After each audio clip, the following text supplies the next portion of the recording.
é o Evangelho segundo Jesus, o Cristo, segundo o Cordeiro eterno de Deus, imolado desde antes da criação do universo, segundo o amor eterno que convida todas as criaturas para a sombra do amor do Pai.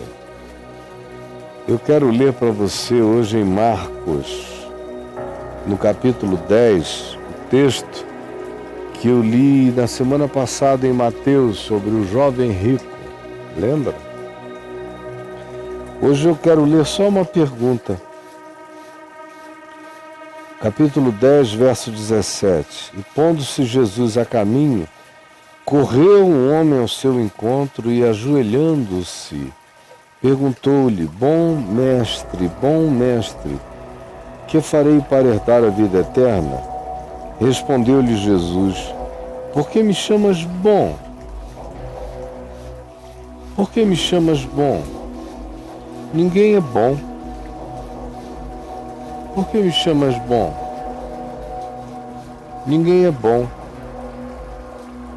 senão um só, que é Deus. O próprio Jesus já tinha dito aos seus discípulos: ora, se vós que sois maus, sabeis dar boas dádivas aos vossos filhos, quanto mais o vosso Pai Celeste. Ele olhou para o melhor ser humano e viu que havia potencial, especialmente em relação àquilo que fosse um apego animal, uma relação instintual de um mamífero por outro mamífero, de uma leoa pelo seu leãozinho, de um pai mamífero por um filho mamífero. Era isso que existia. Um culto ao DNA, se o DNA correspondesse à origem dele, ou seja, ao pai, os pais conseguiam ser melhores com os filhos. Mas se o filho fosse muito ruim e desse vergonha ao pai, o pai o afastava, o excluía, o expulsava. Era assim naquele tempo, era assim hoje ainda. E aí chega esse moço, sobre o qual eu falei sexta-feira passada. E eu já falei que o grande problema do moço era um outro. Quem quiser saber o que eu disse a respeito, é só ir no meu canal no YouTube e procurar minha fala devocional da última semana sobre o jovem rico e o narcisismo dele. Mas aqui a questão é outra. Ele se aproxima, correndo, se ajoelha e pergunta: bom mestre, que farei para herdar a vida eterna? E Jesus pergunta a ele: por que tu me chamas bom? Porque o termo da bondade absoluta só cabe num, que é Deus. Então, se tu me chamas de bom, mas tu não me vês como Deus, tu estás usando, inflando, exagerando, inadequando, utilização de palavras, criando superlativos, produzindo exageros que não têm correspondência nas verdades do teu ser, nas vísceras do teu coração. Não tem. Por que tu me chamas bom? Tu me consideras Deus? Porque de fato, só há um bom, que é Deus. Entre nós não há ninguém que seja completamente bom. O melhor de nós tem muitos egoísmos. O melhor de nós ainda tem muitas ações interesseiras. O melhor de nós prefere muito mais os amigos bonitos, ricos e que trazem conforto e bem-estar do que os amigos feios, pobres e que sempre chegam para nos emproblemar com alguma dificuldade. O melhor de nós compra uma lembrancinha para uma pessoa pobre, que é para não acostumá-la mal, e faz o maior esforço de aquisição de presente para uma pessoa que a gente considera capaz de um dia, lembrando-se da nossa ação generosa, nos retribuir com reciprocidade. O melhor de nós ainda esconde o rosto da maioria de nós. O melhor de nós trata todo mundo bem, enquanto alguém entre esses que ele trate bem não se torne um perigo, um vexame, alguém que, em se aproximando, se torne um ser tóxico para a imagem e para os interesses desse indivíduo. O melhor de nós ainda mente muito. O melhor de nós engana. O melhor de nós inventa historinha. O melhor de nós cria cenários falsos para explicar a nossa falta de vontade de fazer as coisas. O melhor de nós ainda tem muita preguiça da prática do bem. O melhor de nós faz distinção entre crente e ímpio, entre o piedoso e o ser impiedoso. O melhor de nós faz acepção de pessoas em vários níveis. O melhor de nós não sabe nem o que é amar a si mesmo, quanto mais amar ao próximo como a si mesmo. O melhor de nós ama os amigos até ao ponto de chegar e dizer, poxa, agora ele exagerou, daqui para frente não vou socorrer e não vou fazer mais nada não. O melhor de nós escolhe politicamente pensando nos seus interesses e nos seus caprichos particulares e não no todo da população. O melhor de nós acha um absurdo o dinheiro que se gaste com uma pessoa que, não tendo como nos devolver, recebe da parte de alguém na nossa família um investimento superior àquilo que a pessoa teoricamente vale. O melhor de nós reclama, o melhor de nós diz foi um investimento ruim, que tem gente que dá retorno melhor para receber ajuda.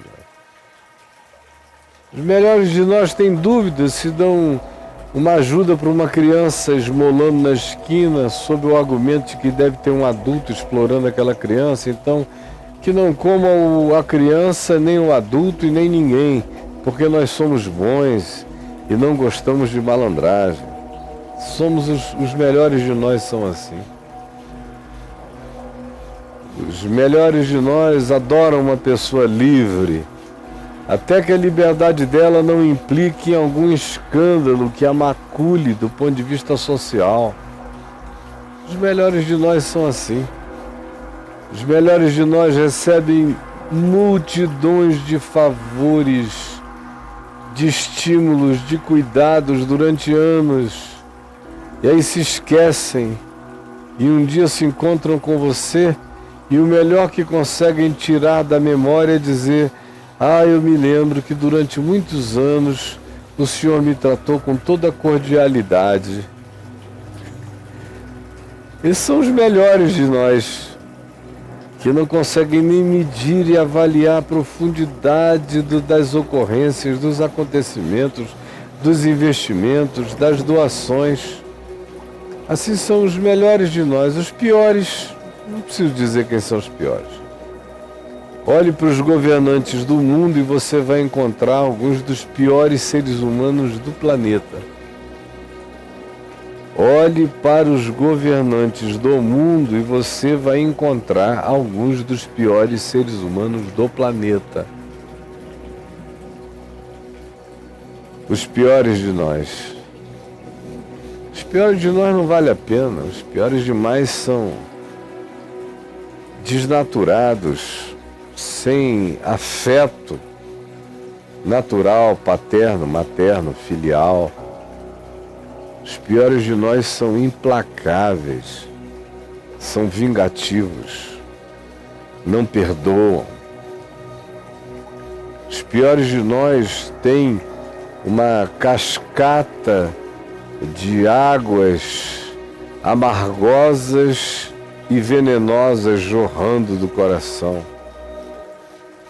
Os piores de nós separam o joio do trigo e não creem que ninguém que tenha feito coisas erradas na vida tenha chance de mudar e de se converter. Os piores de nós são aqueles que julgam o julgamento que querem fazer, despreocupados com qualquer verdade que diga respeito ao que de fato aconteceu. Os piores de nós elegem fatos alternativos, narrativas mentirosas, versões falsas contra o próximo que podem destruir-lhe a vida e fazem isso com um certo prazer de poder destrutivo. Os piores de nós são divisores, são faccionistas. Eles têm prazer em cindir, em rachar, em dividir, em trabalhar contra o fluxo natural da vida. São os piores de nós. Implicam contra o bem, dão marradas na bondade, criam atoleiros para dificultar o caminho da simplicidade e da verdade. São os piores de nós. Os piores de nós são a maioria. Mas tanto faz quando se chega diante da luz de Deus. Porque os piores e os melhores, todos não são bons. Vós sois maus, disse Jesus. E apesar disso, alguns de vocês conseguem dar até boas coisas para os seus filhos, mas no geral da vida vocês são essencialmente maus. E conseguem ser bons com os filhos se o filho não ultrapassar um certo limite. Porque se o filho virar o que você não sonhou, assumir a identidade que você disse a vida inteira que não aceitaria, se ele for diferente de você, pode ser que você o odeie e se torne muito mal. Aí chega esse jovem rico na presença de Jesus e diz: bom mestre, que farei eu para herdar a vida eterna? E Jesus lhe diz: por que tu me chamas bom? Por que tu me chamas bom? Só há um bom. Ninguém é bom senão Deus. A menos que tu creias que eu sou Deus, não me chame de bom, porque é blasfêmia. Por que eu estou dizendo isso tudo? Além de ser, pelo que eu já disse, você já entendeu, sobre mim, sobre você, sobre todos nós, sobre nossa maldade essencial, sobre a nossa dissimulação, nossas máscaras, nossa hipocrisia de piedade. Além de ser por causa disso tudo, eu quero perguntar a você, por que você chama Jesus de bom? Tem um livro de um repórter da Globo, um bom rapaz, que escreveu um livro singelo, purinho, chamado Jesus, o homem mais amado do mundo. Aí eu vi aquele título, entendi o que ele quis dizer. Que, se tratando de imagem pública, a imagem pública mais limpa do mundo, mais venerável, mais digna de admiração, se não for de adoração, mas de admiração, de respeito, é a de Jesus. Nunca matou, só ressuscitou, nunca roubou, só devolveu, nunca foi pesado a ninguém, só multiplicou, nunca defraudou ninguém, sempre cobriu, vestiu,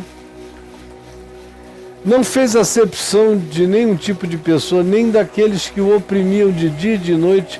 Ele nunca deixou de ouvi-los, de atendê-los e de responder a eles, nem que fosse com uma pergunta que os fizesse pensar. Morre curando os que o maltratam,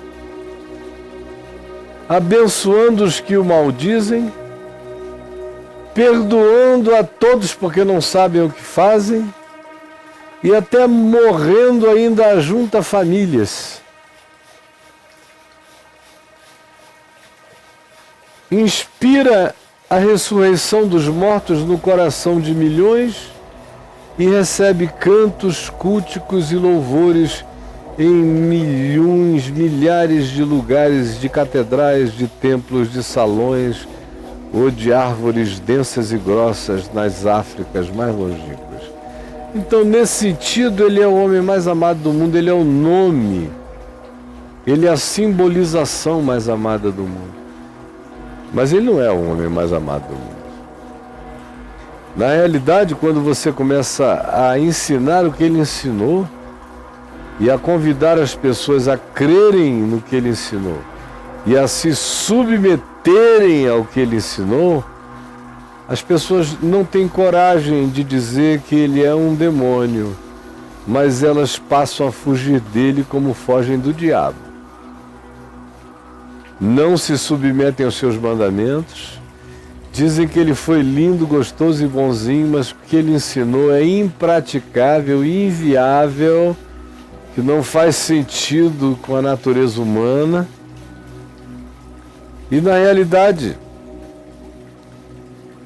eles ainda dizem isso, que Jesus é bom, até que alguma coisa má aconteça em suas casas.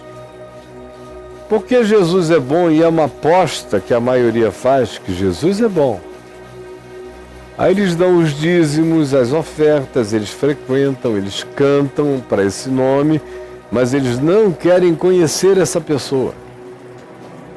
Eles cantam para esse nome, mas não querem conhecer essa pessoa.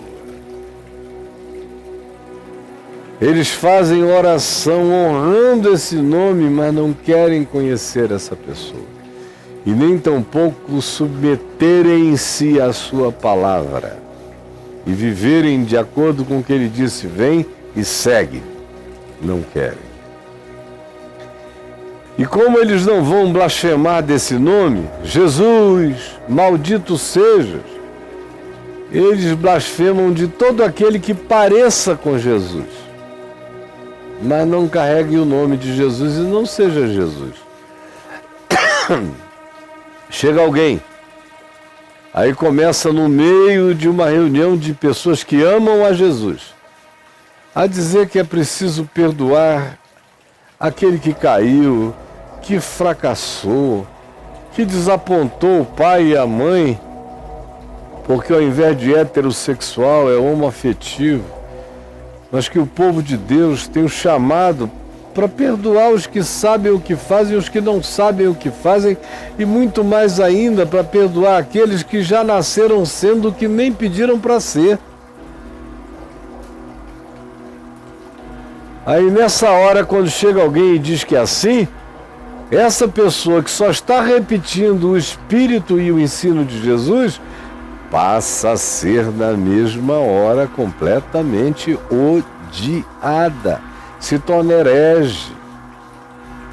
Se dá o mesmo tratamento que Jesus deu aos seus contemporâneos, aos pecadores, prostitutas, marginais, infelizes, minorias segregadas, se ele as acolhe e se alguém em nome dele faz isso, com o mesmo carinho, com o mesmo sorriso, com a mesma alegria, com a mesma espontaneidade, e tem a coragem de dizer que esses seres humanos precedem os que carregam a presunção da arrogância de serem íntegros e certinhos, quando lhes afirmou: em verdade vos digo que muitas meretrizes e pecadores e publicanos vos precedem no reino dos céus.